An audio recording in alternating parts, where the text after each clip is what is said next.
point that beastly thing at me, you little lout. Don't you dare. Oh! Blimey! Are you all right, Mrs. Dunhill? Of course I'm all right. That wasn't that little monster's cat pistol. That was a real shot from number 33. 38 caliber revolver, I think. It might have been a backfire. All the game I've bagged. Don't tell me what's a shot and what isn't a shot. Did I hear a shot? You certainly did. Somebody run around to the mews.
Good morning. We've come to inquire about the flat to let, advertised in the Times. Could you tell me, it didn't say how many bedrooms... What? Oh, dear. I'm so sorry. We must have made a mistake. Must have read the wrong bell. I mean, wrong advertisement. That'll do, Claude. Sorry to have bothered you. Yes. Silly mistake. Sorry. Agatha!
Good afternoon, young man.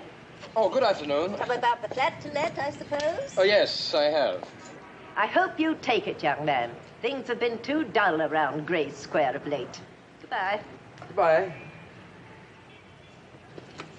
She's been a fascinating neighbor. She should make a most interesting landlady, don't you think? Most interesting, Mrs. Dunhill. Yes, sir. What can I do for you? Oh, hello? My name is Gridley. I've come to see about the apartment, a flat. Are you a Yank? Well, yes, but some of us are very nice. Could I see the flat, please? You are a couple, aren't you? I mean, you have a missus. Oh, no, there's no missus, just me. Sorry, sir. I know my mistress is mine. She wants a couple. Well, where is your mistress? There's no one at home, sir. Well, you're home. What about you? Who, me? Yeah. I'm just the parlor maid. I see. Well, couldn't you show me the flats?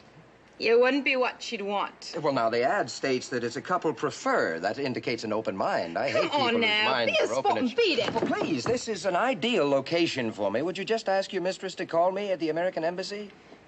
Oh. I'm, with the Foreign Service. I've just been assigned here. Oh. What's her name? Whose name? The mistress of the house. Oh, her name? Yes. Well, it's, Mrs. Ardwick. Is it, or isn't it? It's Ardwick. Mrs. Miles Ardwick. Ardwick with an A. You don't know the name? No. I mean, I'm new here. I'm sorry if I should, but I don't. It's Ardwick with an H. Right. Look, even though this Mrs. Ardwick with an... even though she's against single men, couldn't I just sort of sneak a look at the flat? I mean, if I like it well enough, I might even get married. American Embassy, eh? That's right. Well, perhaps it'd be all right to just look. Ah, good girl. But don't get your hopes up. She won't let you have it. Oh, isn't this very nice? Hey, immaculate. I guess that's thanks to you. Mrs. Hardwick's very lucky to have you. Anybody'd be lucky to have you. The flat's one flat up. Yes. This way, if you please, sir. I can tell you in advance I'm going to be just crazy about this flat. What's this prejudice that your mistress has against single men? Well, the neighborhood's full of neighbors, and the neighbors are full of curiosity, and after all, I do... She does live here alone. Well, believe me, I do nothing to harm her reputation as long as you're around. Here you are at once, sir. You youngs, you come right out with it, don't you? Well, most of it, anyway. These is the digs. I'm sure that taking care of a house this size puts you under a great strain. It's nip and tuck, sir. Is it really? Sometimes. Well, of course. Look at your cheeks. They're all flushed. Well, tell me, does Mrs. Hardwick... You're sure she's out? Yes, sir. Yeah. Well, does she... what's your name? Hilda. Oh, Hilda, does she work you too hard? Now, that could be it, you know. Now, those cheeks are definitely flushed. That's the first sign. I thought you wanted to take a look at the flat. Oh, yes. Oh, I knew it. I love it. You know, I frighten myself sometimes. My instincts are so uncanny. In there's the bedroom.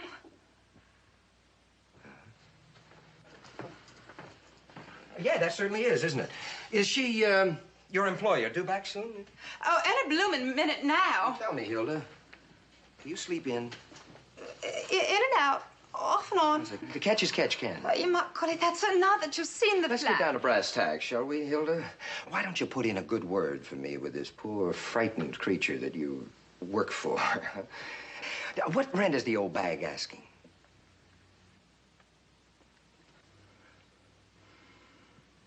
The old bag's asking £40 a month. Well, that's not unreasonable. Mr. Gridley. Yes, Mrs. Hardwick. I couldn't let you have it under any circumstances. Where are you from? Chicago. Now, how about that?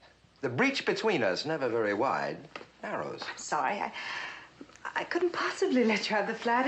It just wouldn't work out at all. It will work beautifully for both Mr. of us, Gridley, Mrs. I Hardwick. clearly stipulated in my ad I that know. I'll tell you what I'll do. I'll marry your adorable maid, Hilda, and we'll move in here as a couple, huh? You're not very discriminating. Huh?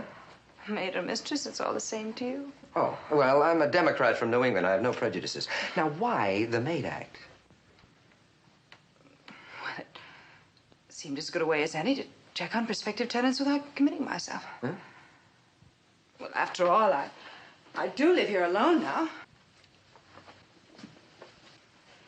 To put it plainly, Mr. Gridley, I have a dubious reputation. You do? I'll pay you £45 a month. Not that kind of dubious. Of course not. Look, what's wrong with a man? Very useful around the house, they tell me. I mean, he fixes washers and he keeps burglars away from the house. A man has endless possibilities. sorry. All right, I'll pay you £50 a month. I'm sure you'd make an ideal tenant. Yeah. And I could use the money. Good. But Let's look at it another way. We are both displaced persons, right? But I don't have a place. Look, Mrs. Hardwick, I appeal to you as a fellow American. Don't I appeal to you? Huh? Hmm?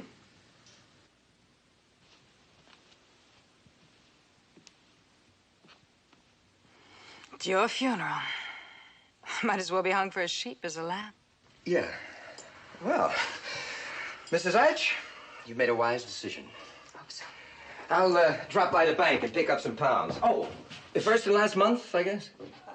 Yes, I suppose so. I'll have my bag sent over this afternoon. I've got to check in at the embassy and I'll be back. Oh. How about meals? Oh, I'm sorry, Mr. Gridley. I couldn't possibly provide you with... I don't mean you provide, I'll provide. Starting with dinner tonight. Are you free? Yes, I'm free, but... Good, you're no longer free. I'll see you about 6. Oh. Ask Hilda to get the ice out. Please.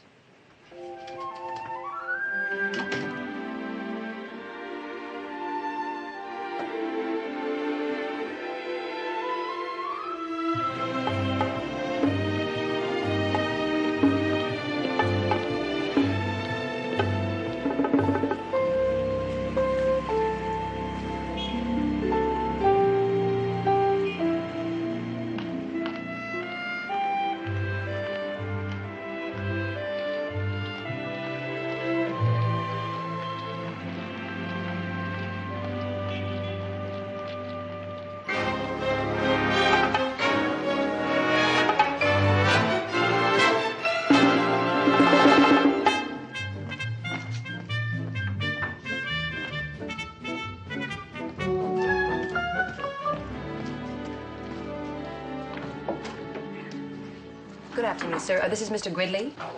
Oh, yes, Gridley. I've been expecting you. Come in. Thank you, sir.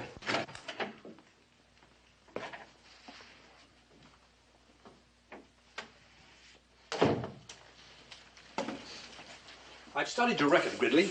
So far, so good. Glad to have you with us. Thank you, sir. I understand you've been in Saudi Arabia. Yes. I was there myself once. Quite a stimulating 2 weeks. Thank you. Well, I was there for 2 years, sir. Time changes your point of view. We go where we can serve, not necessarily where we can amuse ourselves. Oh, I wasn't complaining, sir. Oh, of course not. Have you found a place to stay? Yes, sir. I've already rented a flat. I mean, an apartment. That's all right. You can get as colloquial as you like. The British will feel you're keeping your ears open. Righto. Yeah. Now, about this flat. You're in a respectable neighborhood, I trust. Mayfair, Gray Square? Splendid, splendid.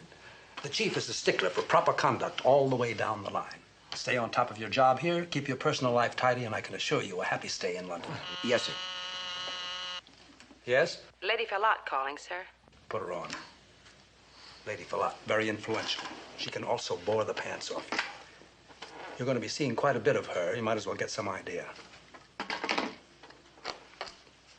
Lady Fallotte, how nice of you to call. Mr. Ambrister, I'm calling in reference to an American program which appeared on television last evening and caused me no end of concern. Oh, may I ask which program it was? A Western affair called The Gun Toter.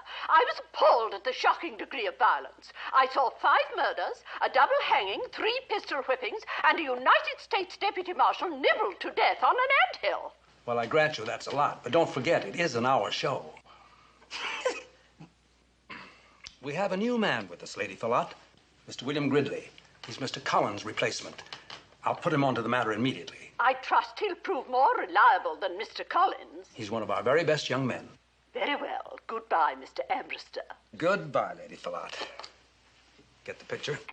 I take it she didn't get along with Collins.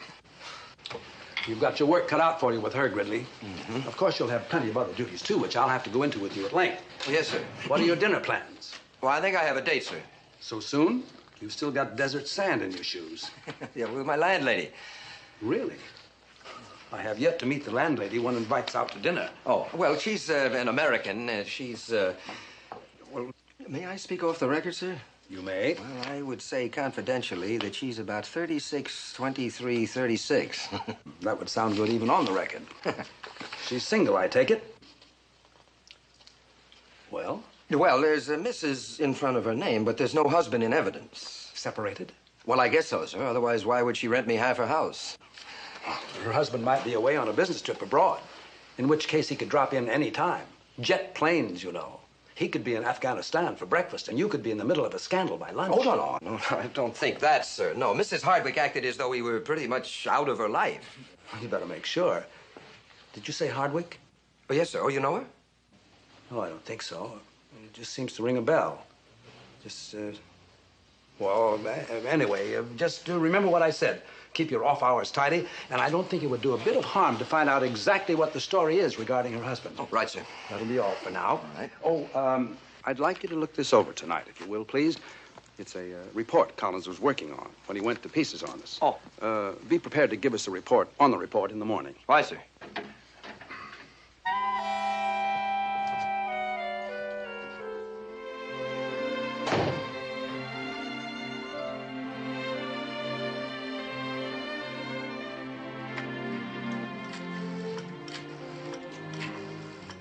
Hello, research? Yes, sir. Ambrister speaking. I'm trying to track down an elusive thought. Does the name Mrs. Hardwick of Gray Square mean anything to you? Does it? I should say it does.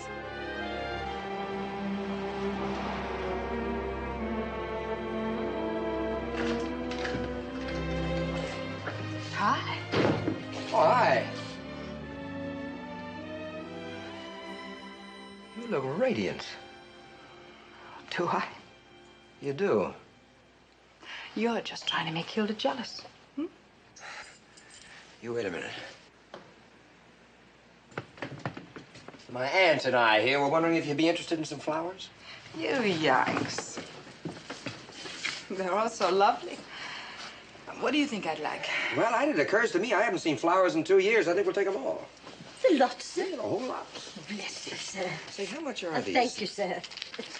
You're a lucky woman, to have such a thoughtful husband. Oh, he's not my husband. No, we just live together.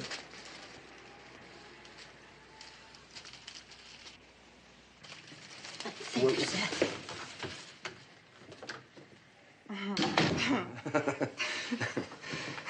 That was very thoughtful of you, buying all her flowers. Well, it's selfish, really. I was just trying to impress my date. Oh, your date? Well, yeah, we do. I guess I didn't give you much chance to say no, did I? No, you didn't.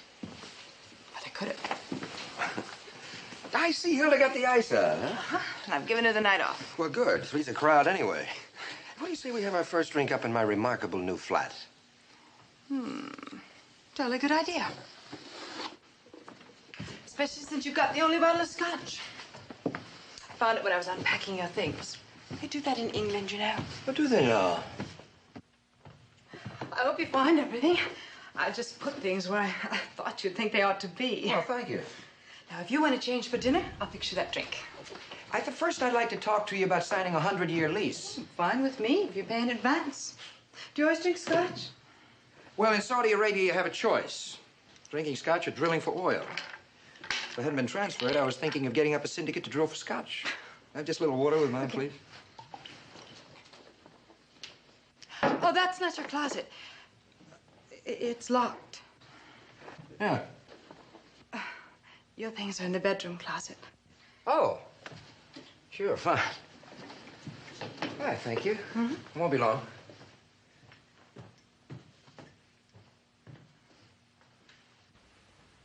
Well, how about that? You know, you pack as many times as I have, you get to be a real pro. Look at this coat. Not a wrinkle in it, not one. You pressed it.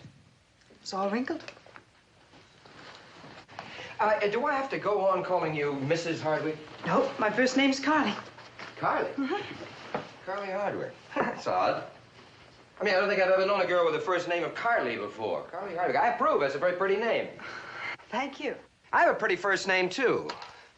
Bill. Kind of exotic, isn't it? You think you could learn to master that monosyllable? Well, there's always the Burl at school. Let me see, I've got quite a choice. Ilda, Carly. Right now, I prefer to get back to Mrs. Hardwick. Why? Well, can I ask you a direct question? What? Where's your husband? I don't know. You don't know? Well, believe me, if I was your husband, you'd know where I was every minute. Would I? You're darn right you would. And I'd know where you were every minute. Would you? You're darn right I would. Wouldn't you give me any privacy at all? Practically none. You, divorced? No. Separated? Very much so. I don't want to seem too eager, but are you by any chance a widow? I really couldn't say. Here. I hope I did this right. Well, is it possible for you to do anything wrong? Why don't we wait and see? I'll change.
She's just gone off with your Mr. Gridley, sir. He is one of your State Department lads, I believe. And who, may I ask, are you? Dilling, sir, Scotland Yard. Scotland Yard? Yes, of course. Well, this is terrible. He just started work today. Well, let's hope he shows up tomorrow.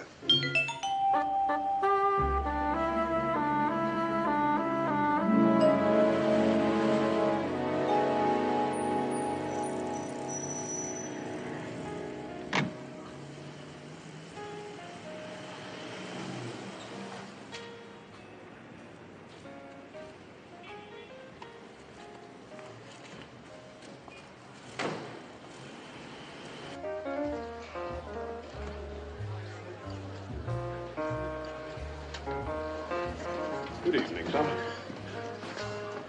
Charles, table one.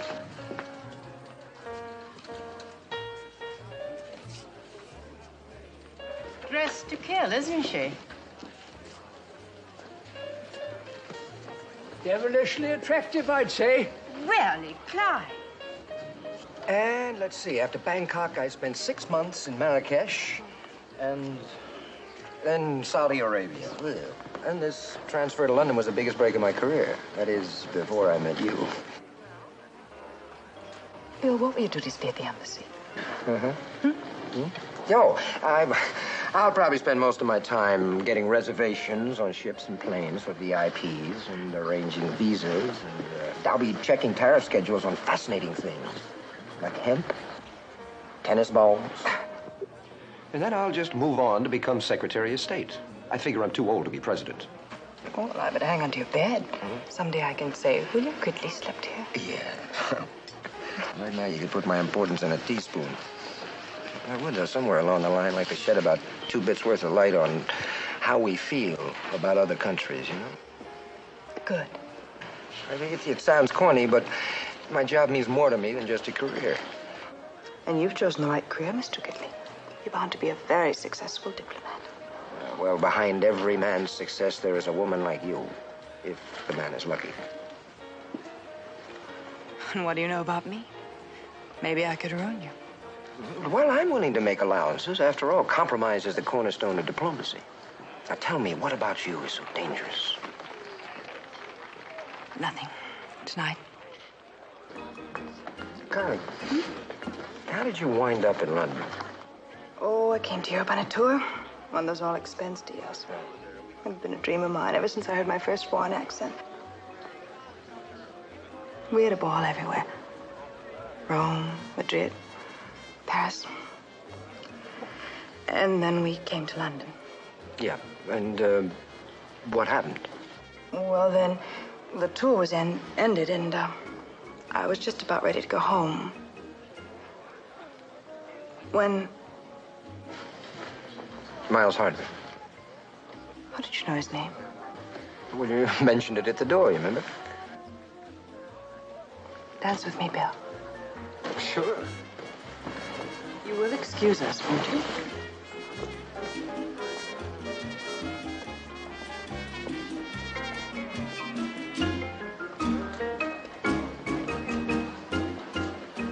I like dancing with you. You didn't learn to mambo like this in Saudi Arabia? No, South America. Student riots. Well, you had to move something or everything was over. Would you care for a drink, sir? Tonic water, please.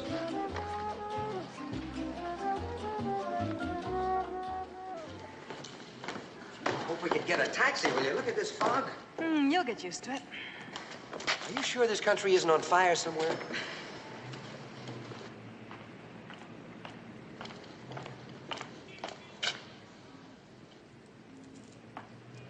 Good evening, Mrs. Hardwick. Oh, good evening.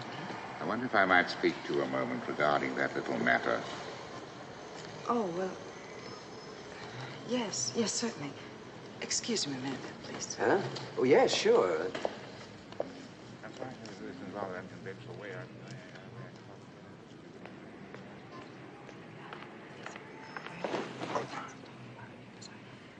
Sorry, sir. Really think of it.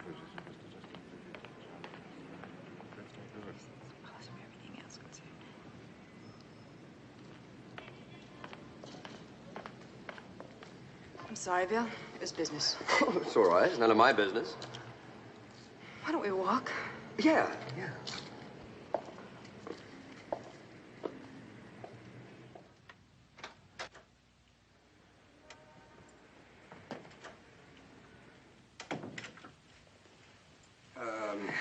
Where...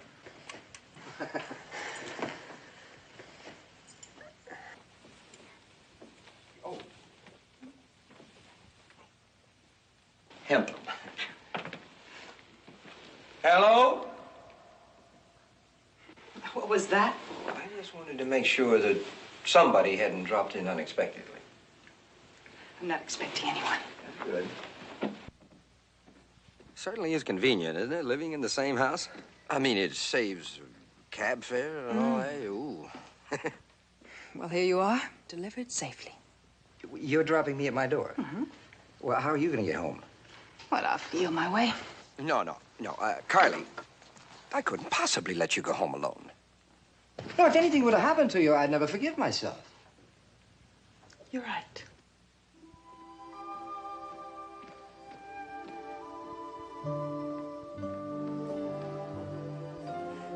Well? Well,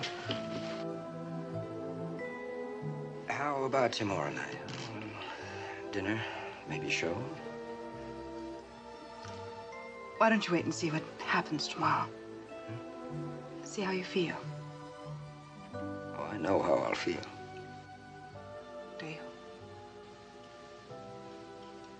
Carly, don't be a dream I'm having, huh? Don't just disappear in the night.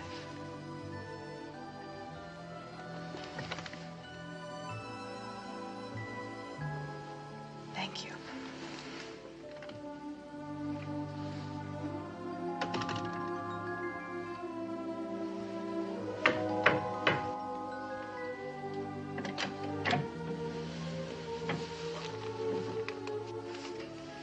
The rent. And thank you.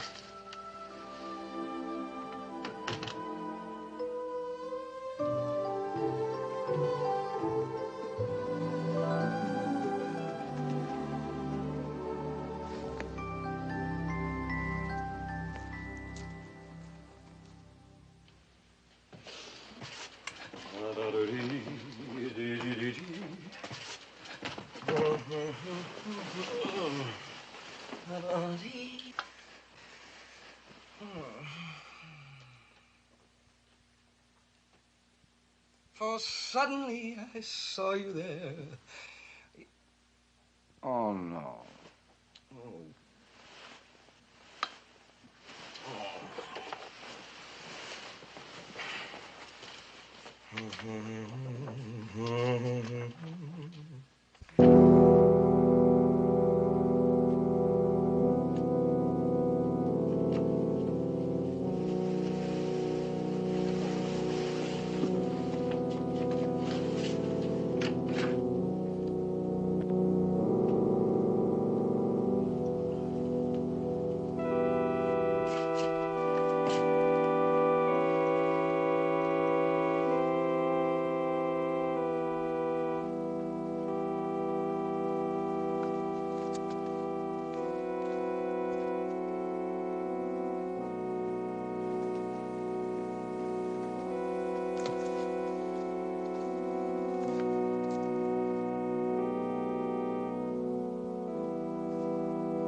Oh, Bill. It's you. I'm sorry. You frightened me. Well, I heard the organ. I'm sorry I disturbed you. Oh, no, not at all. I'm sorry I disturbed you. I just didn't know that you played. Yes. Please.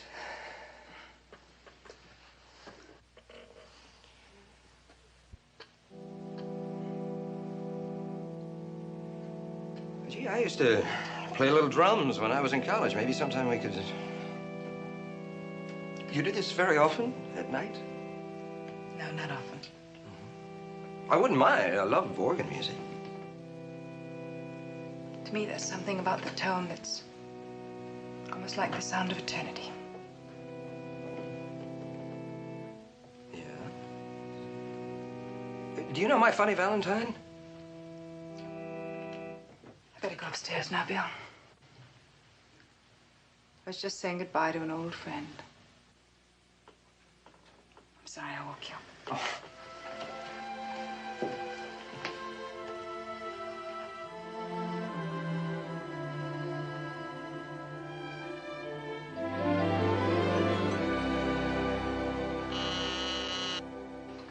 Yes? Mr. Gridley is here, sir. Tell him to wait a minute, please. People tend to freeze when Scotland Yard's around. I'd like to size up your man without being observed, if you don't mind, sir.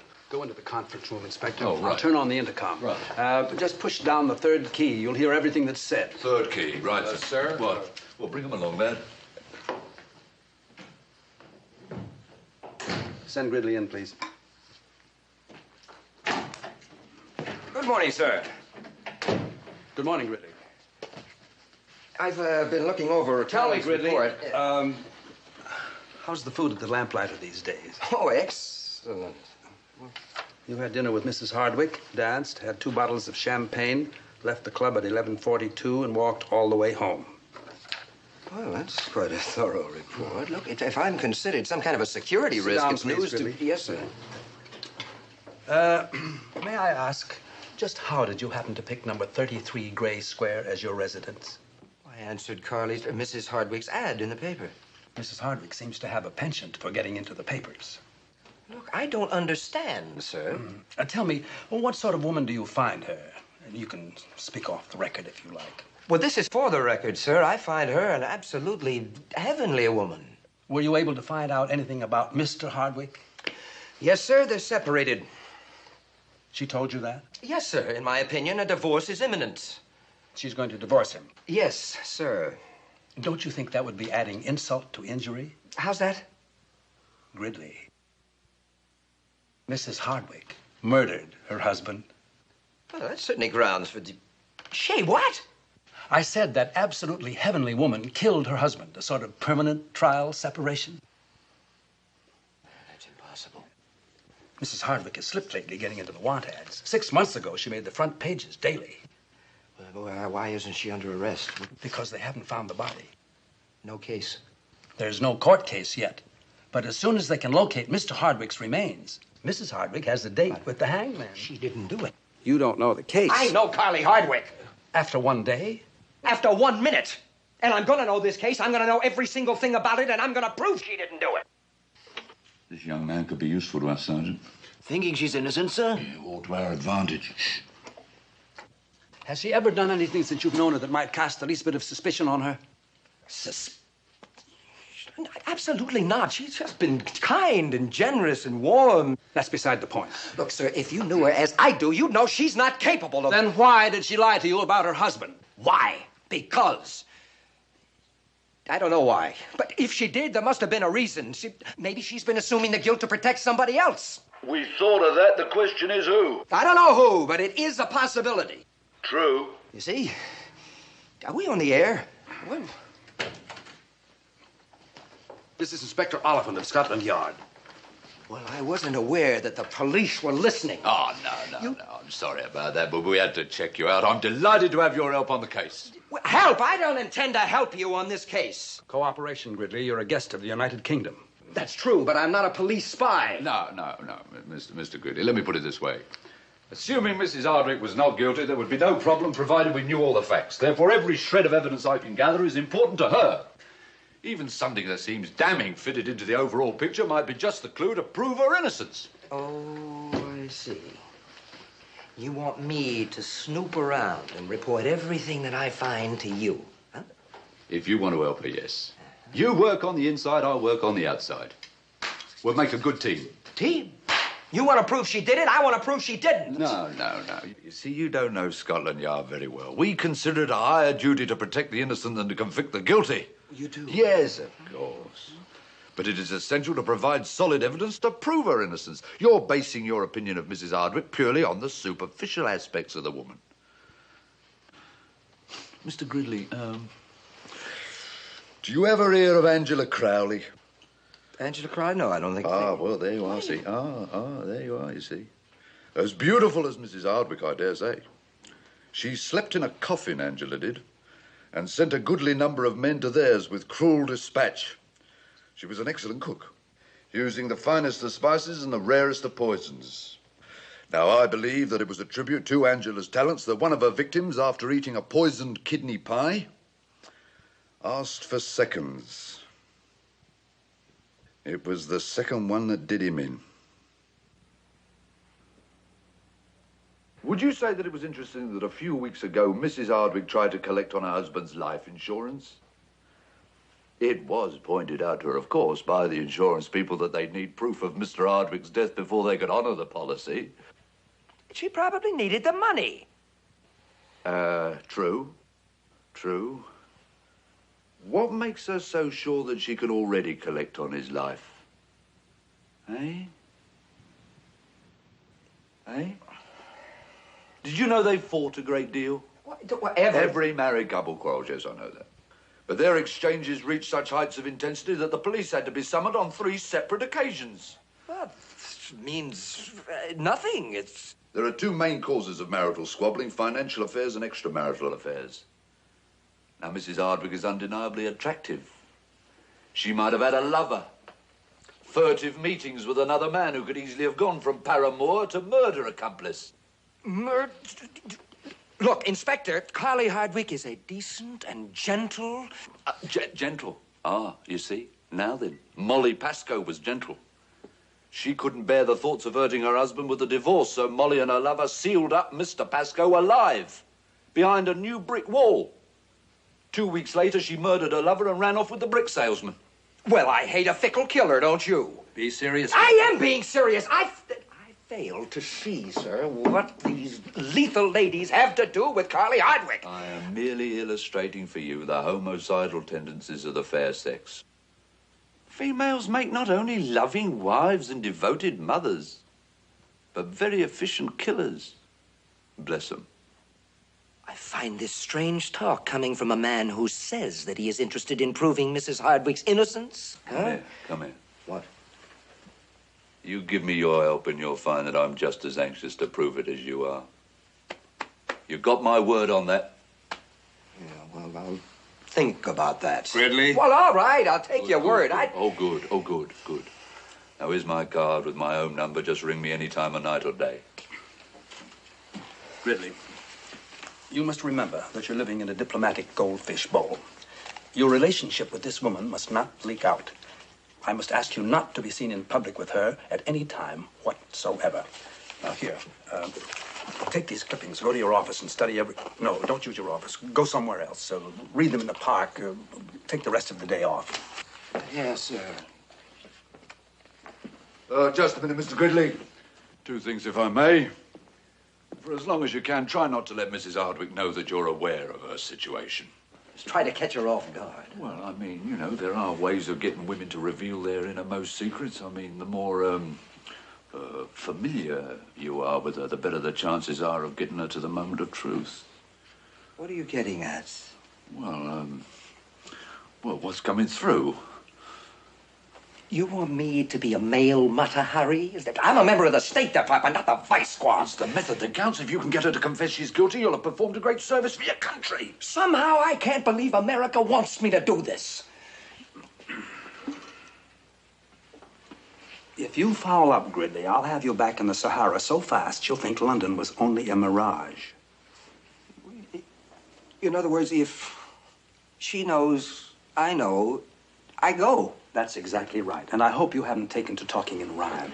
And do keep a sharp lookout for your own personal safety. I mean, whoever killed Mr. Ardwick might easily strike again, you know.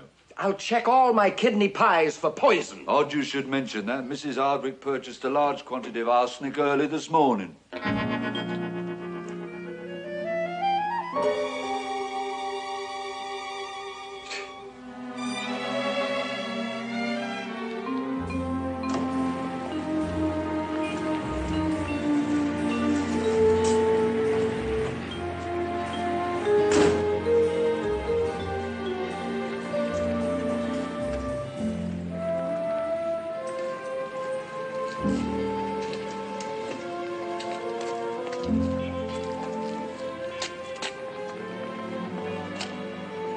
My mother says you're next.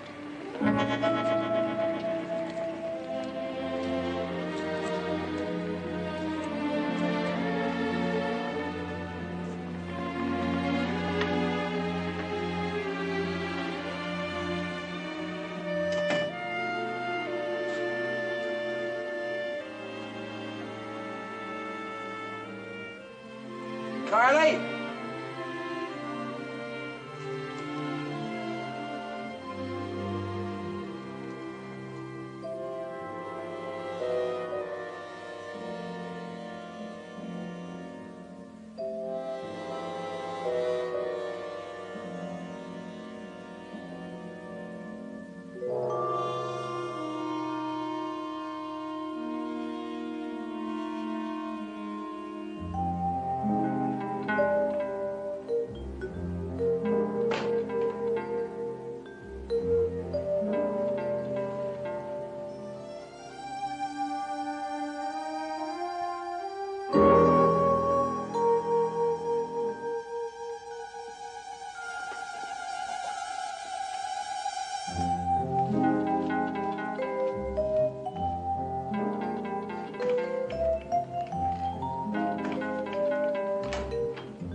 Oh, yes, I got your message.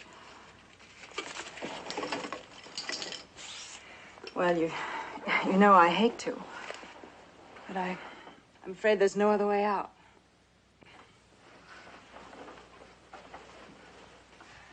Oh, well, I'd rather not do it tonight. Yes, the man you saw me with last night. Oh, you're probably right, of course. It's best to just do it and get it over with. Oh, I'd say about 160 pounds. And the problem is getting it out of the house. You better send 2 men. All right. Fine.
Anybody home?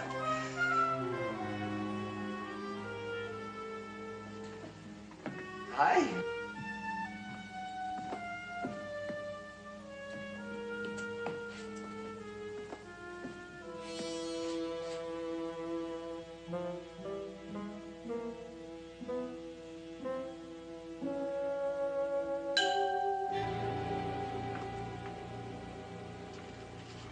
I didn't expect you so early.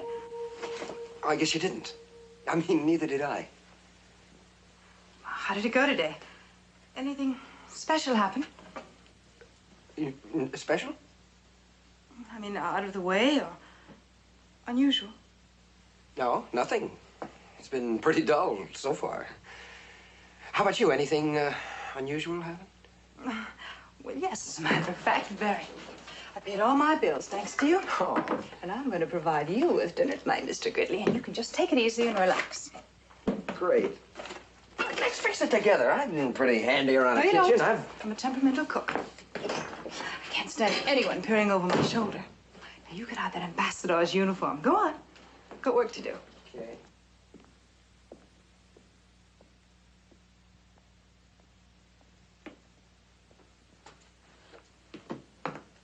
Carly? If it's all right with you, I really don't feel like anything with sauces or gravy tonight. Couldn't we just have something basic? What's the matter? Afraid of my cooking? Oh, no, nothing like that. I just got a queasy stomach tonight. Bill, are you sure there's nothing on your mind? Oh, no, honestly. No, it's just, nerves, first day at the office and all. Good. Now, will you please go out and get comfortable? While you're changing, I'll make a drink. Hurry up now. Oh, I've got a surprise for you.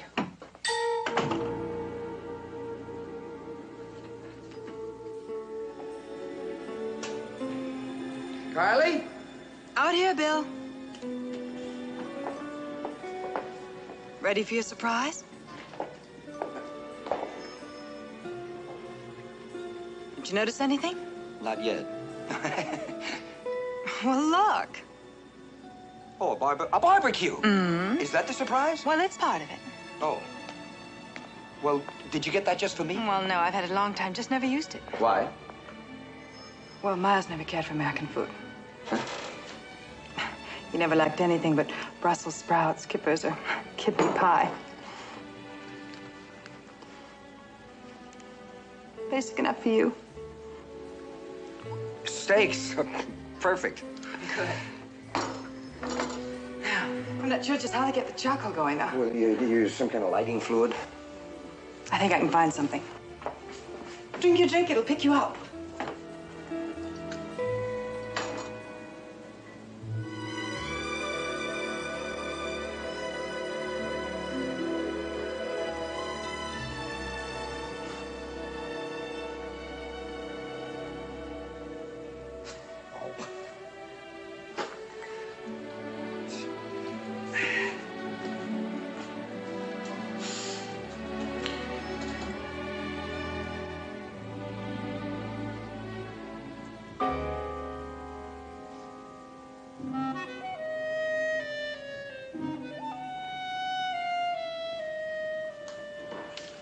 My father says so, too.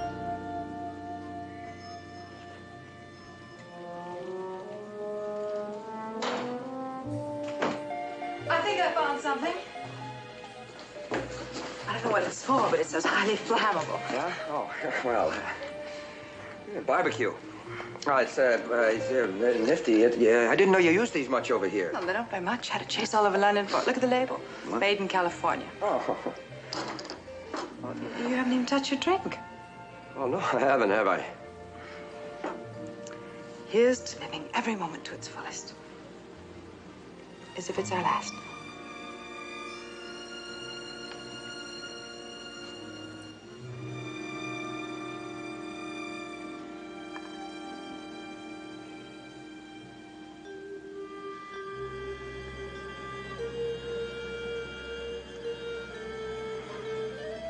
Too strong? Sure?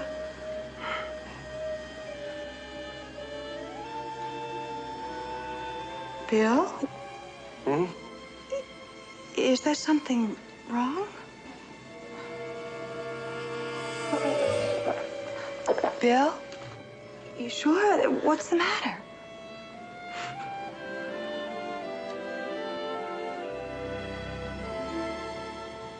Nothing. There's nothing. There's nothing in it. Nothing to it. I mean, it's great. It's one. Let me. It's just, no, please, no. It's great. It's none. It's wonderful. It's just you. Let's get the fire started. Right.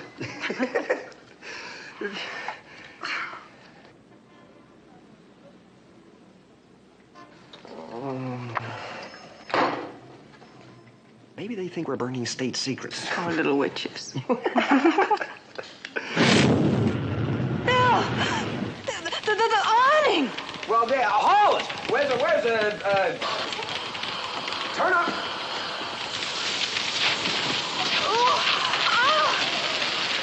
Get back! Come here! Get around the edge! Untangle that thing! Well, what are you people? Please call the fire department! Ooh, ah!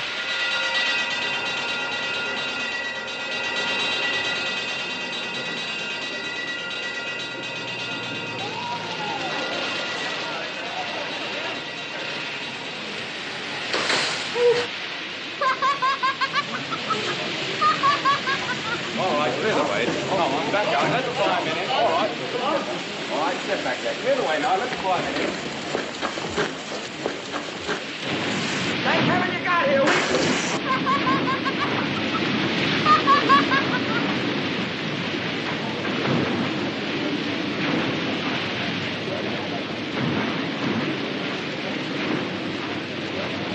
That'll do. Fire you blokes. Hang up. It's all yours. Gangway here, please. Thank you. All right, then. Who lit the fire?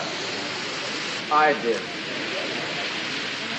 Well, sir, I'll have to have the particulars from my report. Oh, no, officer, is this really necessary? May I see some sort of identification? What? May I see some sort of identification? Yes, sure.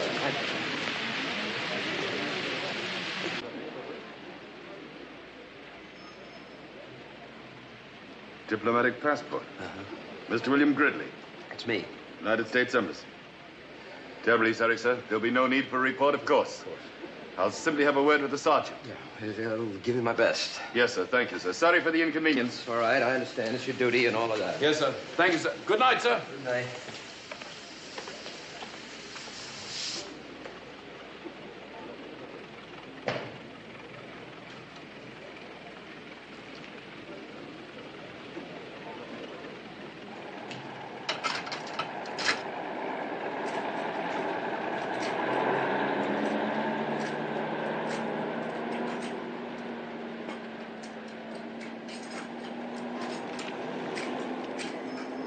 Well, all things considered, I'd say dinner was a roaring success.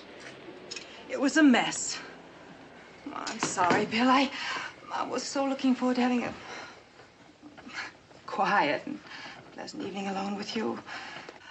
Dinner and all. And then later I planned on doing something that I wanted to do since the moment you set foot in this house. Really? Well, now it's all spoiled. Oh, no, not yes, it is. necessarily. With the police coming and all, Bill. Men in public office, they can't afford to be involved in a scandal. Well, they can if the scandal looks like you. You're not listening to me. Huh? You see, if your name should ever be linked with mine, it would just... If you're worried about the policeman, forget it. It's all taken care of. Diplomatic immunity, you know. It saves you from everything from parking tickets to murder.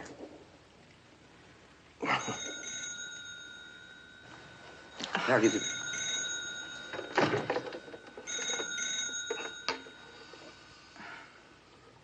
Hello. Oh, it's you, Bill. Me? Mm. Hello, Mr. Ambrose. Gridley, I want to see you right away. Even sooner would be better. Right away? Well, isn't that a little irregular? Oh, highly irregular, but then nothing's really been regular since you folded your tent and dropped in on us, has it? No, sir. Gridley, I want you to meet me at the Lion's Head pub in Chelsea. The embassy? Mm-hmm. What are you talking about? I said the Lion's Head pub in Chelsea. Oh, did you say the embassy because she's standing there? Yes, sir. I didn't want to repeat the address in front of her. Well, if she's standing there, why are you saying that? She's not standing here. Then why are you whispering? Oh, never mind, Gridley. I think I'm beginning to see how your mind works, and it frightens me. I'm leaving right now, and I expect you to do the same. Yes, sir. Right away, sir.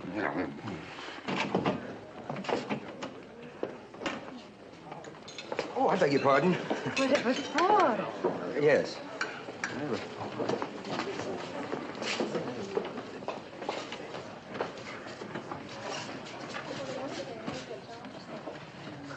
Oh, there you are, sir. Gridley. Yes, sir.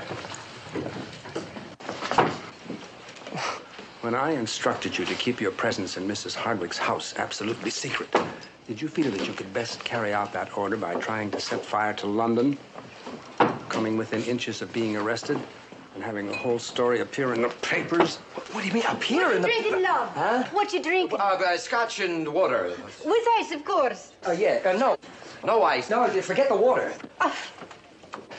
In the papers? There were newspaper men present when the policeman made out his report. They did some additional checking with your landlady's neighbors and gleefully pouted out the news that Mrs. Hardwick is living with a man. Not just an ordinary man, mind you, but a Mr. William Gridley, U.S. State Department man and part-time firebug. Well, look, I apologize, sir, but this was not Carly's fault. Stop worrying about Mrs. Bluebeard. The story won't appear. What? Inspector Oliphant informed me of what was happening, and I was able to kill it before it ever hit print. You killed the story and then paid... I'll have the same, please. Thank you. How did you do it? How? Gridley, I have held my position here in London for some years now, and I'm proud to say that during that time, I've been able to build up enough influence so that when the occasion arises, a few simple phone calls from me to the right people, and all's well again. Yes, sir. Gridley, if that story had appeared, you would have been in very deep trouble, both here and in Washington. And when one of my people is in trouble, I am in trouble. I want you to know that I have no intention of watching you go down the drain and using my career as a raft.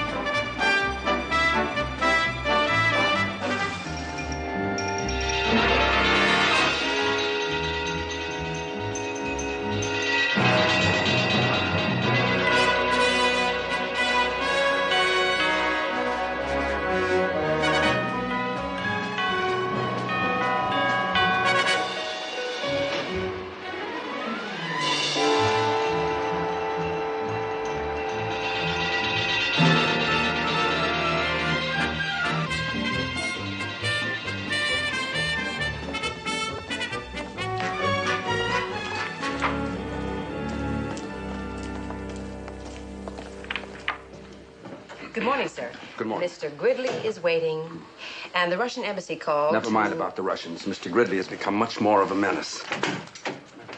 Good morning, sir. Have you seen this? Yes, sir. Then tell me one good thing about this morning, except that it's your last one in London. My last one? Now, wait a minute, please. Sir, it seems to me that last night you were saying something about power and influence and simple phone calls that kill stories in papers. Obviously, something went wrong. Obviously. Don't let that give you any satisfaction, Gridley. My era remains between us.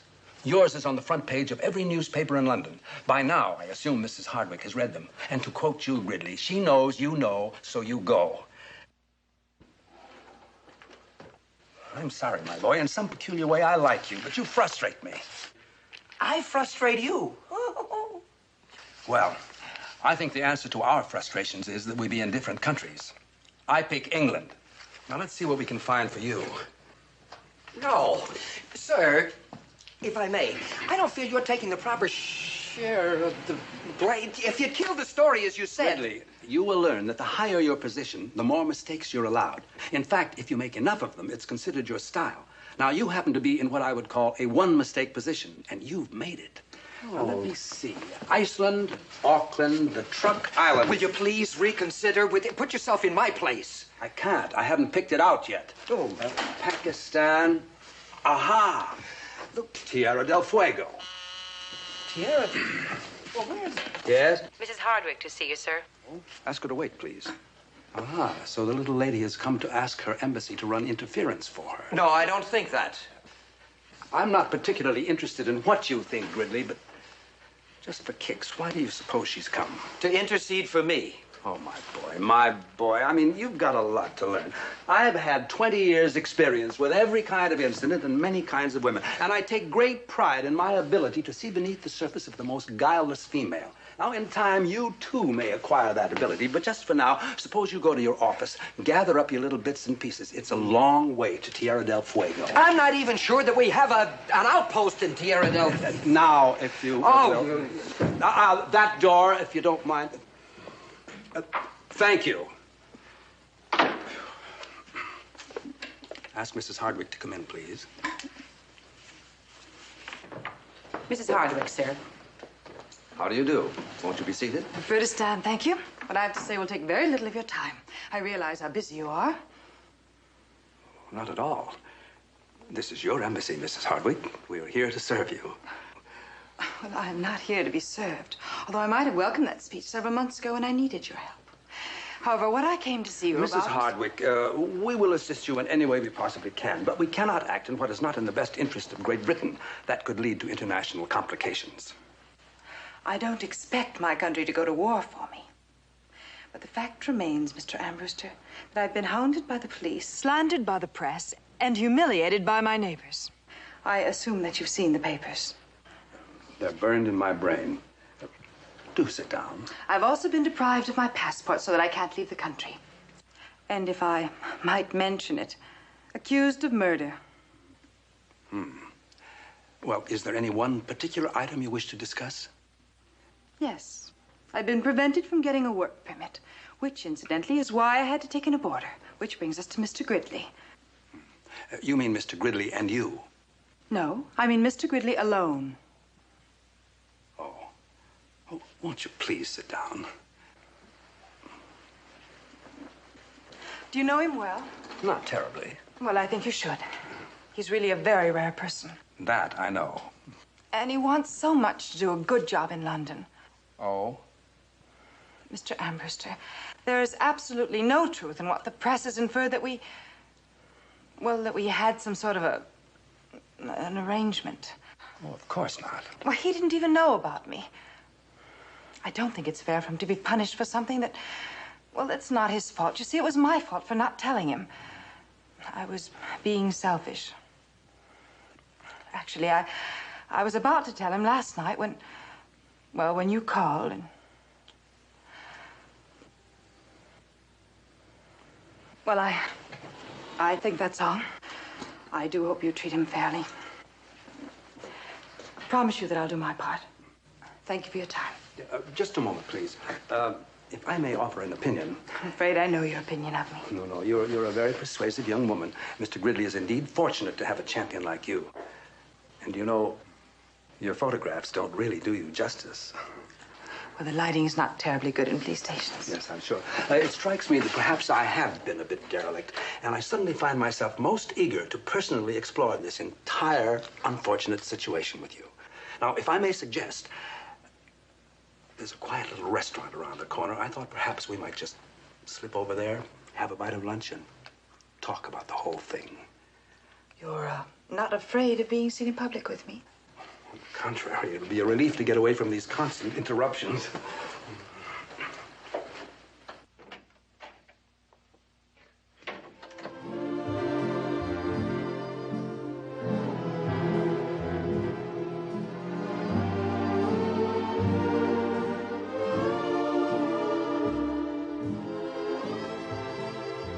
Then you're not going to send him away? The thought never entered my mind. You have hazel eyes, as guileless and innocent as a child's. It's easy to understand why he's so devoted to you. In fact, if I were a younger man, I'd wish I had answered your ad instead of Gridley.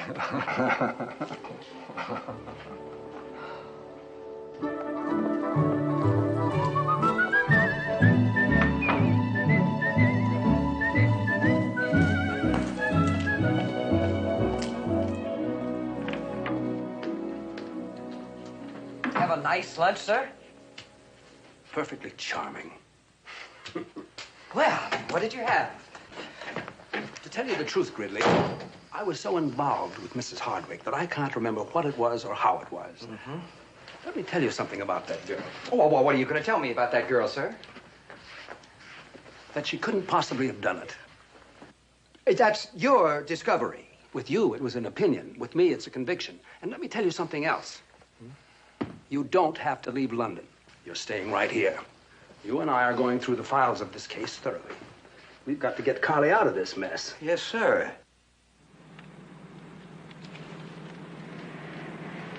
Spending a day in the country. She would pick the day of the murder to go off to the country. Without one witness to back her up. I still say this is our best bet. Where is it? Where's the blood stains on the carpet? What are the contact on the... Yeah. The body was removed by car, indicating the victim was carried from the cellar to the garage. Now, that could not have been Carly because that man was a giant. I tried his coat on. Now, where would she get strength enough to carry him all that way? Good thinking, Gridley. Maybe it's what led the inspector to believe there might be an accomplice. Well, now that you've met her, you realize how silly that is, don't you? Certainly. The fact remains that part of the crime had to be carried out by a man. Yeah.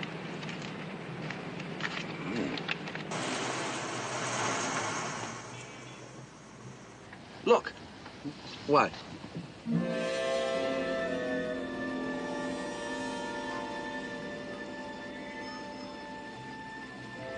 I forgot about him. We bumped into him the night we went out. Who is he? She wouldn't tell me. I don't like this. Yes, sir. No, sir. You think you ought to follow him? Well, what do you think, sir? I think in a minute you won't be able to find him. Yes, sir. I realize this looks bad for her, but I'm not worried. Gridley! I've gone. All right, we can go home now. Yes, sir.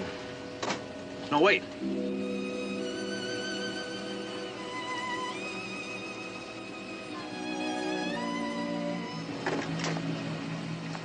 That'll be all for tonight, Brewster. Yes, sir.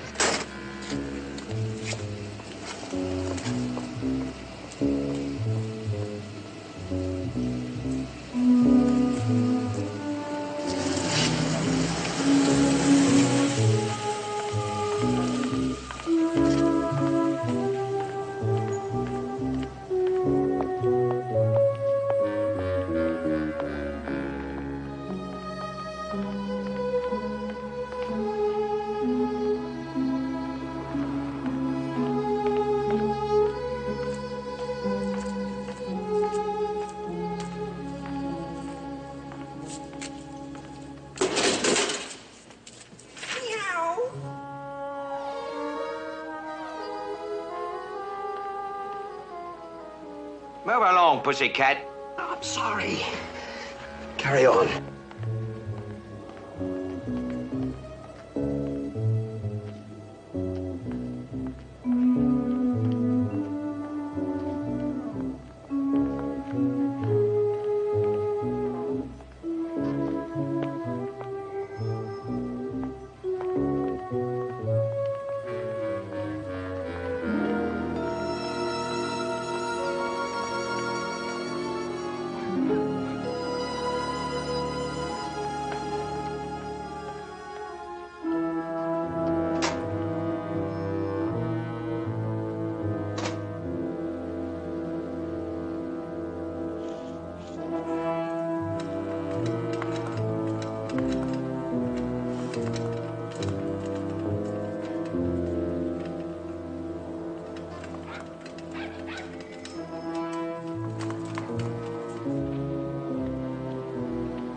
Here, what do you think you're doing down there?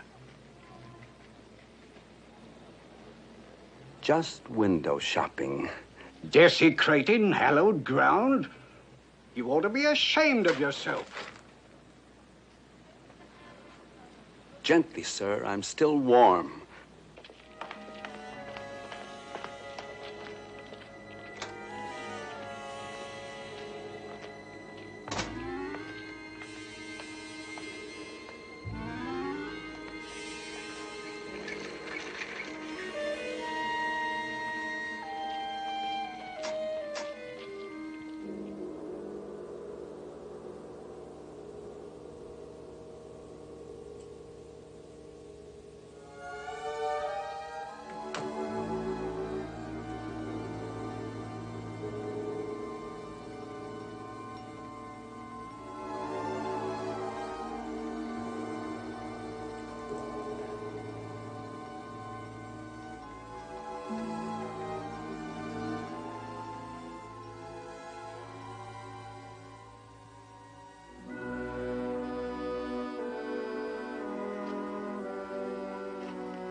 May I help you, sir?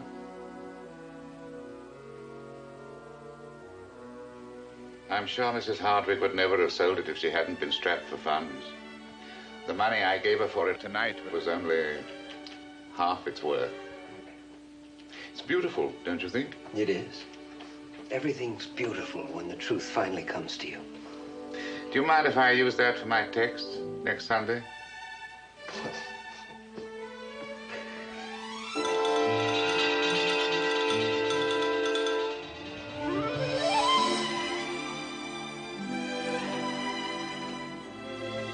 Charlie!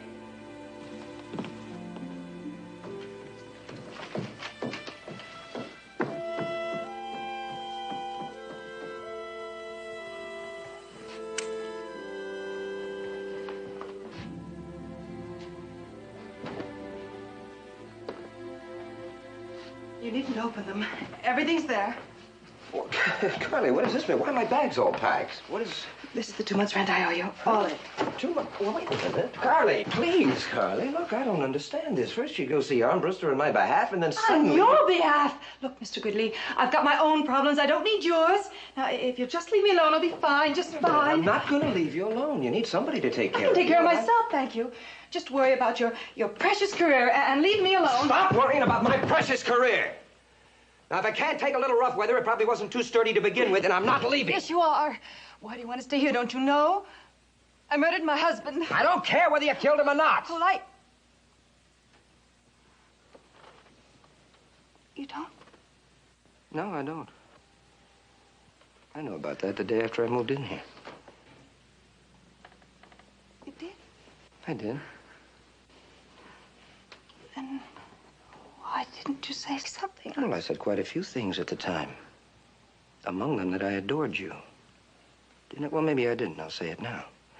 I adore you. If you killed 3 husbands, I'd still love you.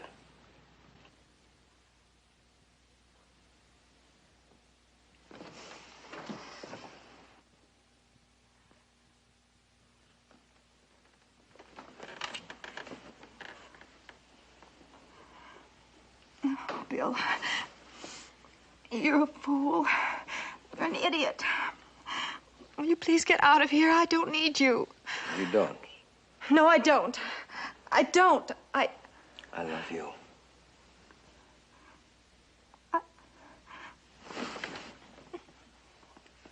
Bill, I didn't do it. I know you didn't do it. You couldn't kill a flea, and Scotland Yard and the FBI together could convince me otherwise.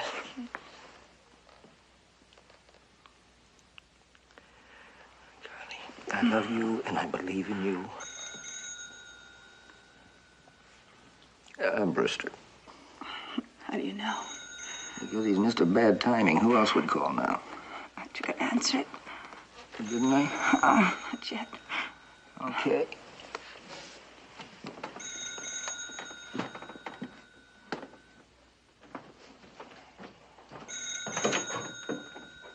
Hello. Gridley, has she come back yet? Yes, sir. And if you don't mind, we'll talk about it in the morning. Now, don't give me a hard time, Gridley. You're talking to a man who has just come back from the grave, literally. Ever heard of Slaughterhouse Lane? Well, after you left, I followed her.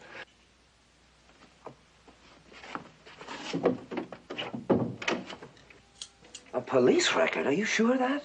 What kind of a shop was it? Well, as far as I could make out, I think it was a pawn shop. Pawn shop? Oh, for Pete's sake. She must have hawked something so she could return my rent money to me. Well, that's a relief. What's the dope on the character you followed? Huh? Oh, the character I followed, sir, turned out to be a minister. Let's hope I didn't upset his boss by trailing him. Gridley, we were right. She couldn't possibly have done it. Yeah, well, that's exactly what I've been saying all along, sir. There's still one nagging little detail, though, that bothers me. The arsenic. The arsenic? Well... It's used for killing garden pests, gentlemen. Oh, yes, of course. Of course. Of course. Good night, Mr. Armbruster. Good night, Carly. Good night, Bill. Good night? Are you still there, sir? I'm hanging up as soon as I get my foot out of my mouth.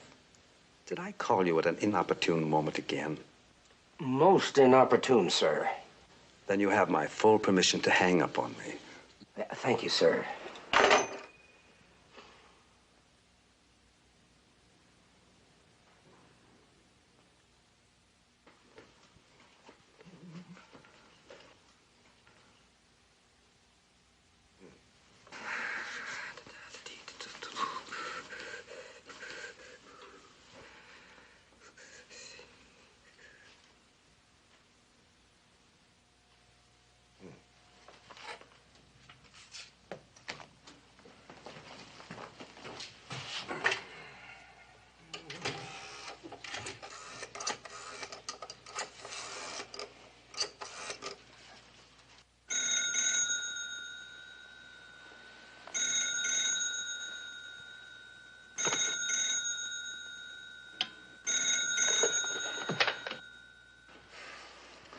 Inspector Oliphant here. Oh, Gridley. Good man. Are you on to something? Yeah. No. I called for ethical reasons. What ethics at this time of night? Inspector, I am resigning immediately. I can't possibly cooperate because now I'm absolutely convinced that Carly's innocent. Mr. Gridley, if she's innocent, I'm just as anxious to prove it as you, huh? Yes, well, we've been all through that, Inspector. The statement's evasive, and you know it. And I... Gridley? Yeah?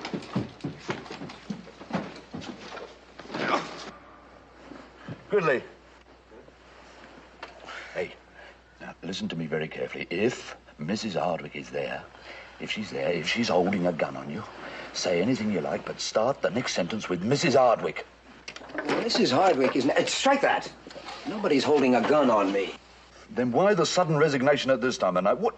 Gridley, what's going on in that house? Nothing's going on in this... would you hold the... Wait. Just hold on for a moment.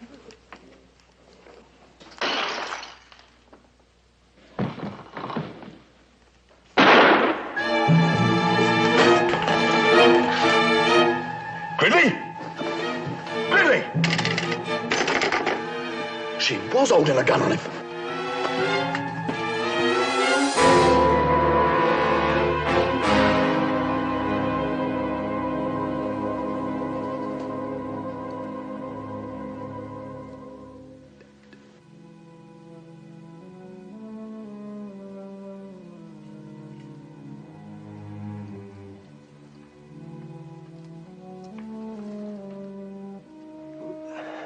Burglar? My husband.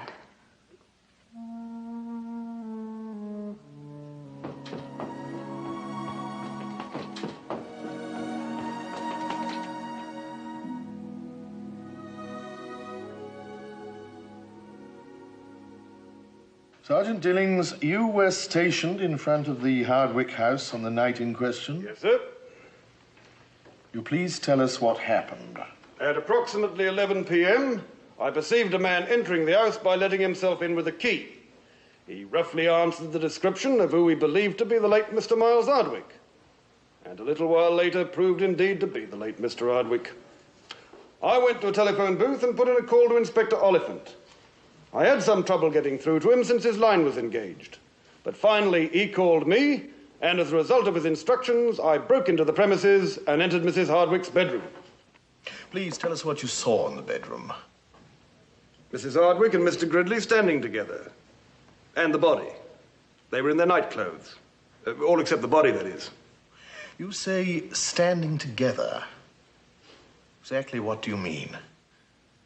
They were very close, with their arms around each other.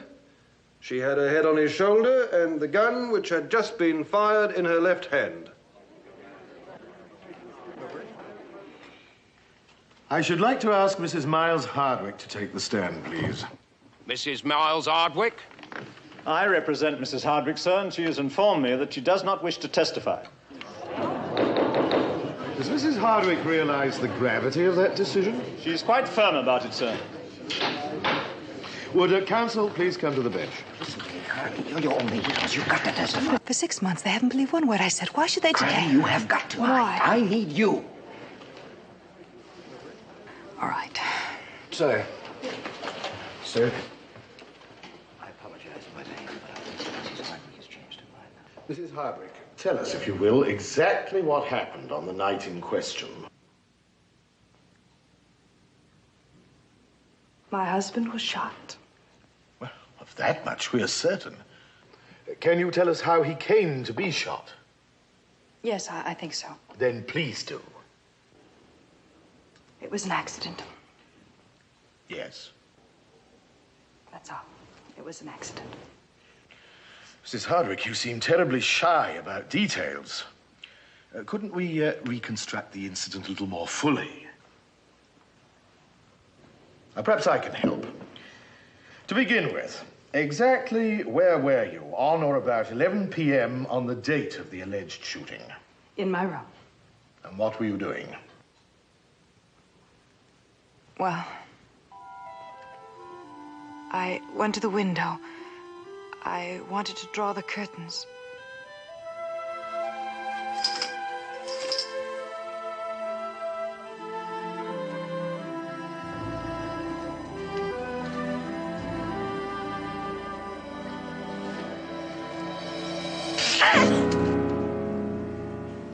Forgive me, my dear. I hate to deprive you of the pleasure of screaming, but unfortunately, I can't take the risk. Not the usual entrance for a husband into his wife's bedroom, is it, dear heart? But then, I'm the most unusual husband. Aren't I, Carly? Dead 1 minute, and here the next. Now, Do you think you've got over your desire to scream? Good.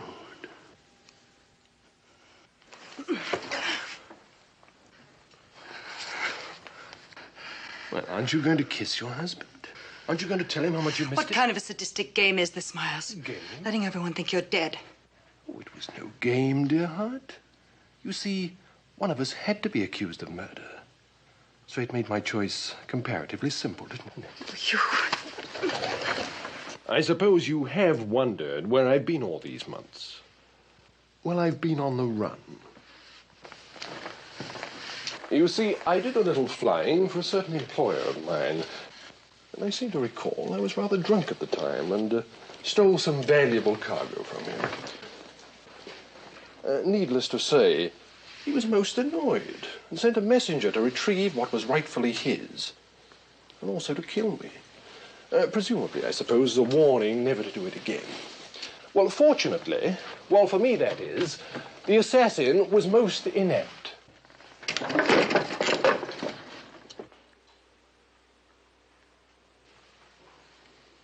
And I was able to assassinate the assassin.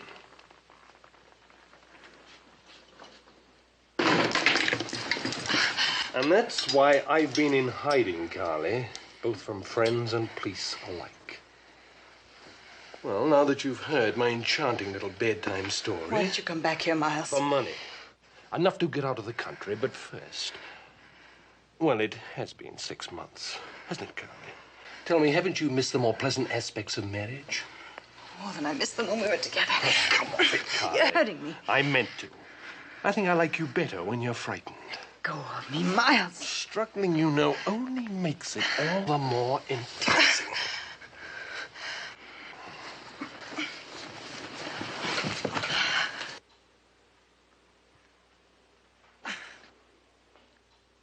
Oh!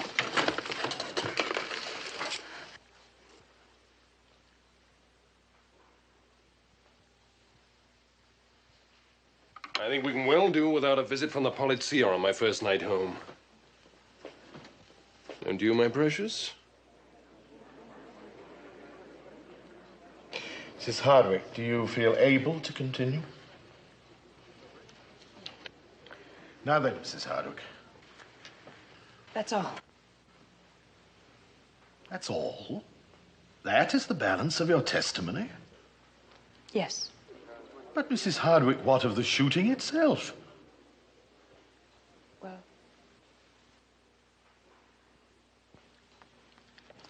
He came at me, insisting that I give him money, even though I told him I didn't have any.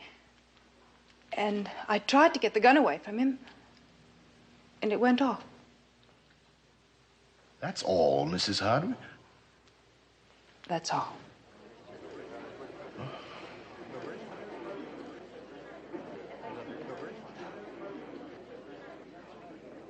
I have here a police report stating that subsequent to your renting the flat, you took Mrs. Hardwick dining and dancing. Well, why not say dining, dancing, and drinking? That makes it sound worse. There's also a slightly confusing report of an evening that you and Mrs. Hardwick spent together, during which a fire brigade was summoned. We were merely having dinner in the garden. While the house was on fire. Well, we were going to have dinner by candlelight, and then we decided to do it real big. I think perhaps I'll ask for police clarification of this incident. Now, when Sergeant Dillings arrived in the bedroom, according to his testimony, you had your arms around Mrs. Hardwick. Look, sir, you've been asking an awful lot of questions about my dancing with Mrs. Hardwick, dining with her, having my arms around her. Now, exactly what are you getting at? If there was something more in the relationship between yourself and Mrs. Hardwick than that of tenant and landlady, then it is my duty to establish it. Well, then why don't you come right out with it? Ask me if I'm in love with her. Frankly, I didn't want to put it so bluntly. That's quite correct, because it's hardly a question you would ask a gentleman to answer. And if you think that is why she killed him, you're... Ignore that. Mr. Gridley, I advise you to take these proceedings a little more seriously. After all, you were at the scene of the alleged crime when the police arrived. Exactly. And as a matter of fact, it hasn't been established whether or not I participated in the alleged crime. Well, sir, did you participate? I don't remember. Now, Mrs. Hardwick has stated quite clearly that you were not in the room at the time. She may have been lying to protect me. Now, how do you know that I wasn't in on the struggle for the gun with the jealous husband? Huh? Let's just sit back and ponder that, shall we?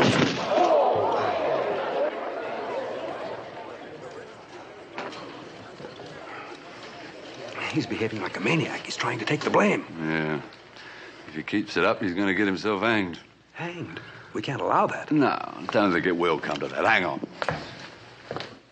I wish to correct the impression Mr. Gridley might have created by implying that he was somehow connected with the shooting of Mr. Hardwick. If you would, Inspector. Sergeant Dillings has testified that he was unable to reach me on the phone, my line being engaged. I was at the time speaking to Mr. Gridley, who had called me from the Hardwick house. Now, since I had him in conversation at the precise moment the shot was fired, I can state without reservation that he was neither a party to the struggle nor the shooting. May I ask, Inspector, how it happened that you were talking with Mr. Gridley on the telephone at 11 p.m.? Yes, sir. The day after he moved into Mrs. Hardwick's house, Mr. Gridley, at my request and with the kind cooperation of Mr. Franklin Ambruster of the American Embassy, started acting as undercover agent for Scotland Yard.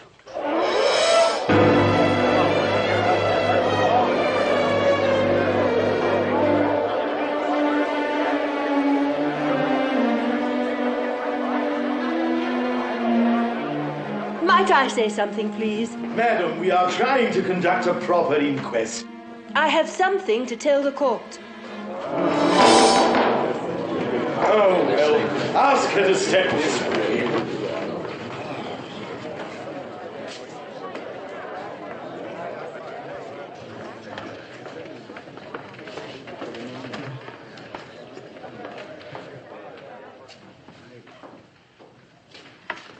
Do you solemnly swear that the evidence you give before this court shall be the truth, the whole truth, and nothing but the truth? I do. Will you state your name and residence, please? Mrs. Agatha Brown, the Marston Hotel. At the time of the alleged unfortunate incident, I resided at 35 Grey Square. You have information pertinent to this inquiry? I saw that it was an accident, if that is pertinent, sir. You say you saw the incident? The window at number 35 looks directly into Mrs. Hardwick's bedroom. It was what I heard first that made me look. They were arguing, and knowing that Mr. Hardwick was missing and the other gentleman was living with her, naturally I was interested. Naturally. Well, I saw Mrs. Hardwick backing toward the window, and there was Mr. Hardwick coming after her with a gun in his hand. He grabbed her and twisted her wrist. They struggled. She tried to stop him. The gun went off, and Mr. Hardwick just stood there for a moment with a surprised look on his face, and then he fell. And then the other gentleman came in. Mrs. Brown, why did you withhold this information until now? I was afraid. I didn't want to get mixed up in anything. It wasn't until I saw how badly things were going for poor Mrs. Hardwick that I knew I had to speak. The poor dear was only trying to protect herself. There was no murder. It was nothing more than a terrible accident. Order! Order! Order! Order!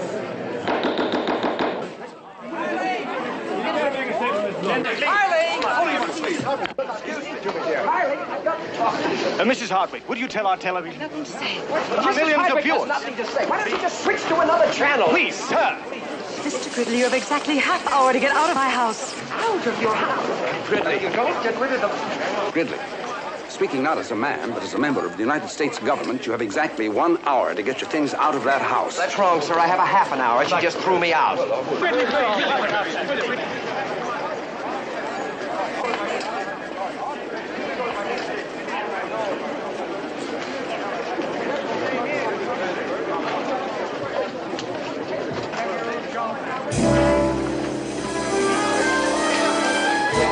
Come in, my dear. I believe we have a matter of importance to discuss.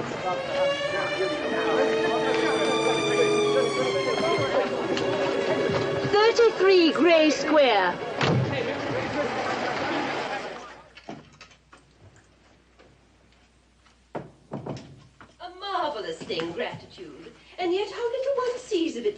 please. It was kind and grateful of you to give me this, my dear. But then I'm terribly grateful to you for leaving that one little detail out of your story. Amazing, isn't it, how it's assured me a life of comfort and security. Why don't you nap till I come back, dear? This has been a trying day for you, I'm sure. When I come back, I'll fix you a nice hot tub, and then we'll have dinner. I think I'll have the ground floor done over for myself. I don't much care for stairs at my age. Yes, we must do that. It will be much better, my living with you, rather than that dreadful husband or Mr. Gridley. At least, my dear, I am a friend who won't betray you.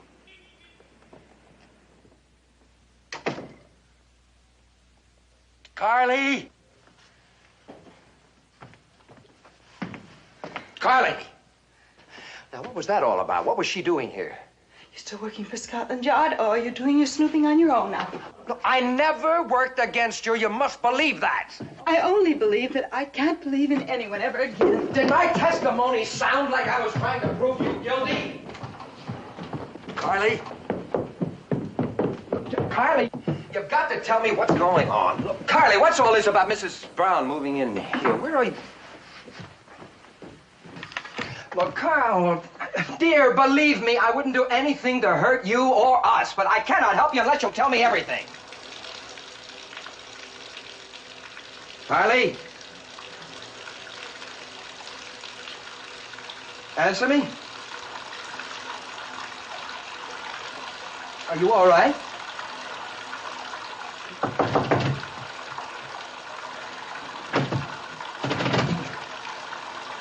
Carly, open the door. Darling, please.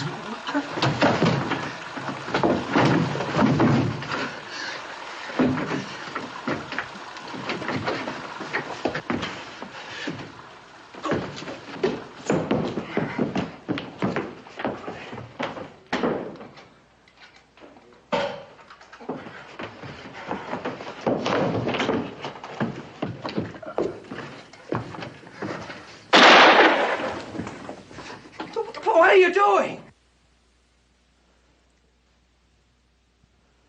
I'm taking a bath. Well, could you explain why you're taking a bath at a time like this? Because I feel dirty. Oh, Carly. Will you put that gun down and get out of here? No, I won't get out of here until you tell me what's going on and what Mrs. Brown meant by one little detail that you left out of your story. Carly, if you don't turn off the water, I'm going to get downstairs. I'm going to smash all the pipes. Carly, so help me. Now, I want to know what Mrs. Brown's involvement is in all of this, and I am not going to move 1 inch until I find out. Oh, you're nuts! Can't you tell that I'm trying to help you? She wanted the pawn ticket. Well, why couldn't you What pawn ticket? The one my husband was going to kill me to get. I don't understand. Come on! All right. At the inquest, I lied. Well, at least I didn't tell the whole truth. It was true that he wanted money, and he did come at me with a gun. But what I didn't tell him was that he... All right, Carly. We'll stick to business. Where is it? Where's what? Don't play dumb with me. I'm talking about the candelabra, the one that's missing from the parlor. Well, I pawned it. You did what? I pawned it. I needed 40 pounds. You hocked it for 40 quid? Well, Didn't you know there were jewels stuffed in that candelabra worth $500,000? What? When did you pawn it? Just tonight. All right, Carly. Give me the ticket. I said give me the ticket. I don't have it. What do you mean you don't have it? I don't know where it is. I've got to find that pawn ticket. I've got to have it. Get away from that window. Carly, It's an odd thing about killing, but ever since the first, I've been rather looking forward to the second. Now, give me that ticket, or I'll...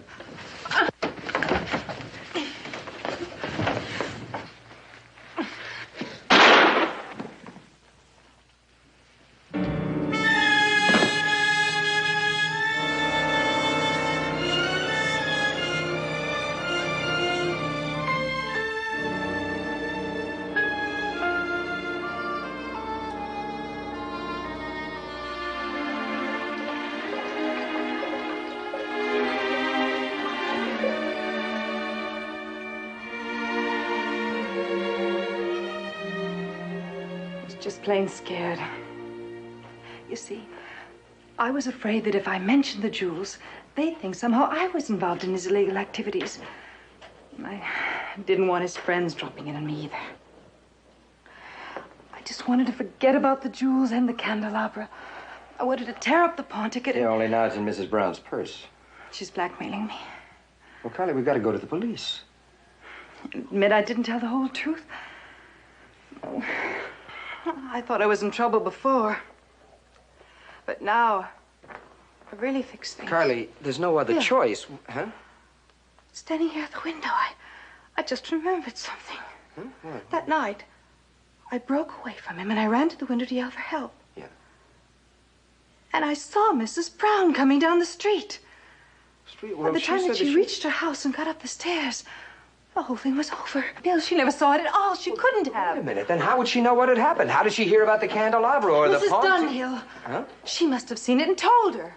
Well, let's pay a visit to Mrs. Dunhill. Well, she moved the day after the shooting. She moved? Where? Mrs. Brown must know.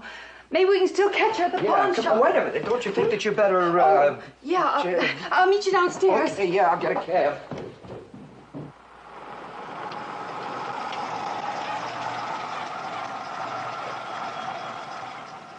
Better wait.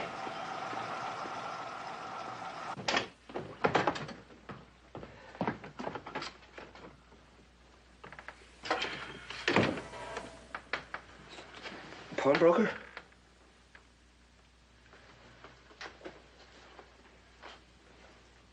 Dead?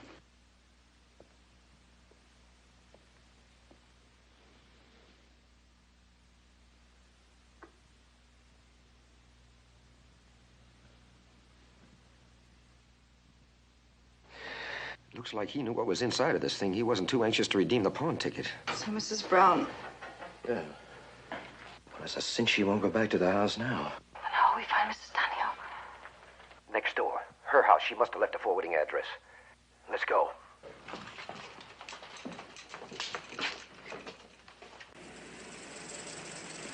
Back to Gray Square.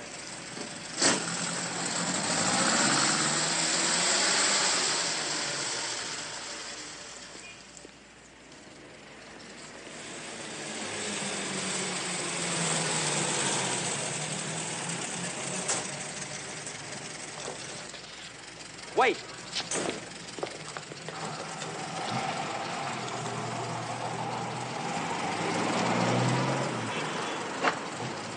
How do you do? The seance starts in half an hour. Won't you come in, please? Well, that's not why we came, but thank The you. woman that used to live here before you, did she leave a forwarding address? Mrs. Dunhill.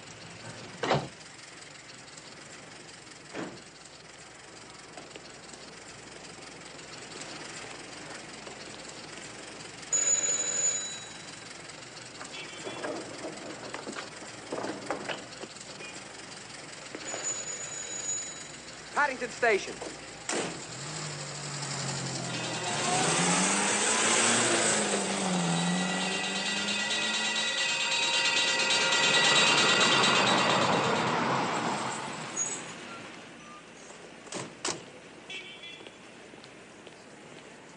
Inspector. Are they in? I don't think so. I was going to pick up... Why? Both Gridley and Hardwick were spotted leaving the scene of a murder. Is this a new murder or one I already know about? No, sir, a pawnbroker in Slaughterhouse Lane. Gridley couldn't have done that. Maybe not, sir, but the death rate has certainly gone up since he arrived in London. I'm afraid I'll have to pick them both up. Wait, look, Inspector. Oliver. This is Inspector Oliphant speaking. This is an all-points bulletin. Pay special attention to all airports and railway stations. Arrest on site on suspicion of murder Mrs. Miles Hardwick and Mr. William Gridley, both Americans. Mrs. Hardwick's description is as follows. Height approximately 5'5", complexion fair, eyes brown. Hazel. Eyes hazel. She's quite attractive, as a matter of fact.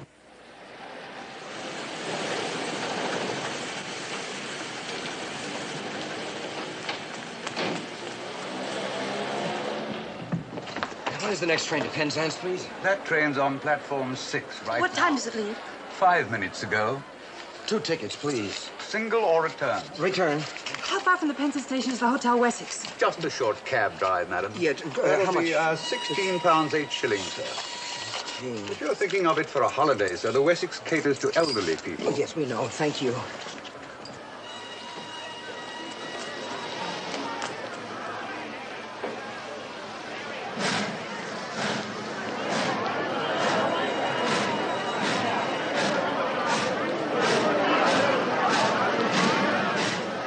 Hazel eyes. Yeah.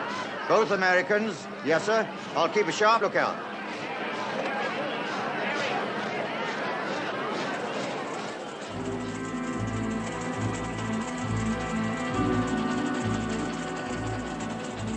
Bill, what if Mrs. Dunhill won't come back to testify for me? Mrs. Braun says she has a bad heart. Maybe she'll be too sick. Yeah, well, we'll drag everybody down to Penzance and make her testify there. It's been done before. Know something? I do need you. I wonder who Mrs. Brown is killing right now. She has any sense she's hiding.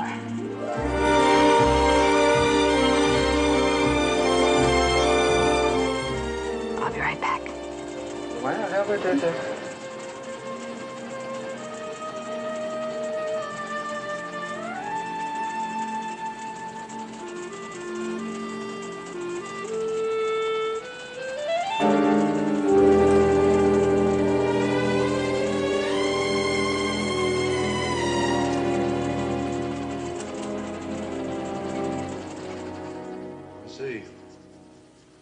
I see. What, no one at all? I said no one at all. Oh, yeah, well. Dillings, stay with it. Stay with it. What's the word? Well, no one has entered or even approached the house all night. You sleep well, sir? I had a marvelous dream. I was in the shooting gallery, and every target had Gridley's face on it. Oh. Yeah, it's been a bit of a trial to you, hasn't he? A bit. Inspector Oliphant speaking. They have where? Gridley? Now listen. They're to be arrested the instant the train arrives at Penzance and returned to London. No, Inspector, look. Well, now. They were identified at Bristol railway station during a stop. For some unknown reason, they're headed for Penzance. Inspector, you can't arrest them. You have no idea what the repercussions would be. Washington will throw a fit. Well, I'm afraid I can't let that concern me, sir. If I can just speak to him first. Inspector, I gave you Gridley when you needed him. I asked you to give him to me for just 5 minutes. I appealed to you with every one of my exposed nerve ends. Mr. Ambruster, sir, look, I'd like to be able to help you, but it's hours from here to Penzance. If we should lose them there... May I use your phone? Yes, certainly, of course you can. We can be there in no time. Oh, yes, how? Inspector, have you noticed that the emblem over the American embassy is an eagle?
I don't want to chat. Take me back before I miss the Mikado. But first we'll have a little ride along the cliffs.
What you're up to. Well, of course, my dear.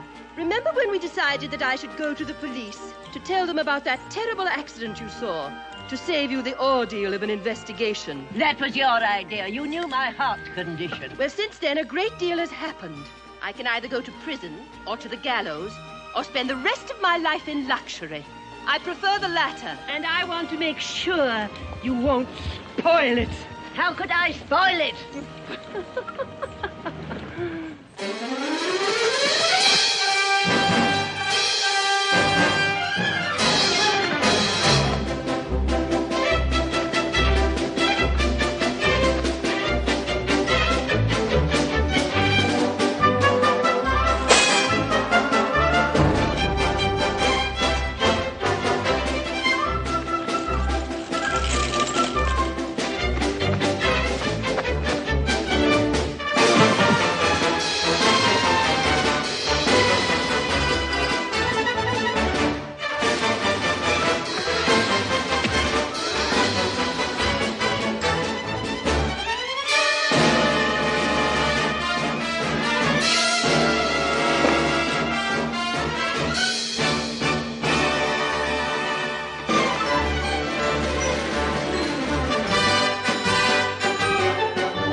Gridley, if there's an explanation for this astounding exhibit, you'll never find a more willing audience. Mrs. Brown tried to kill me. See, Mrs. Dunhill really saw the shooting. It was self-defense. He had a gun. I saw the whole thing. Me. Yes, after she perjured herself at the inquest. I didn't mention the candelabra. You didn't tell anyone. I was afraid that if I told the police, they'd just think that I was... I had to shoot my way into her bathroom to find it out. These jewels, they were in her purse. She killed a pawnbroker. And she also tried to kill Mrs. Dunhill just to keep her from telling the truth. Yeah.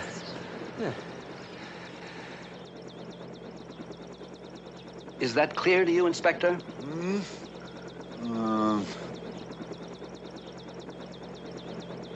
Probably. Of course it's clear. Wraps the whole thing up, doesn't it? Now, Gridley, it's been said that there will always be an England, and I'd like to do my part to keep it that way. How would you like an assignment back in the States? Oh, would I? Would I? We would. Done. I'm going to miss you, both. Mrs. Hardwick, I promised myself something the first day we met, and I've never been one to go back on a promise.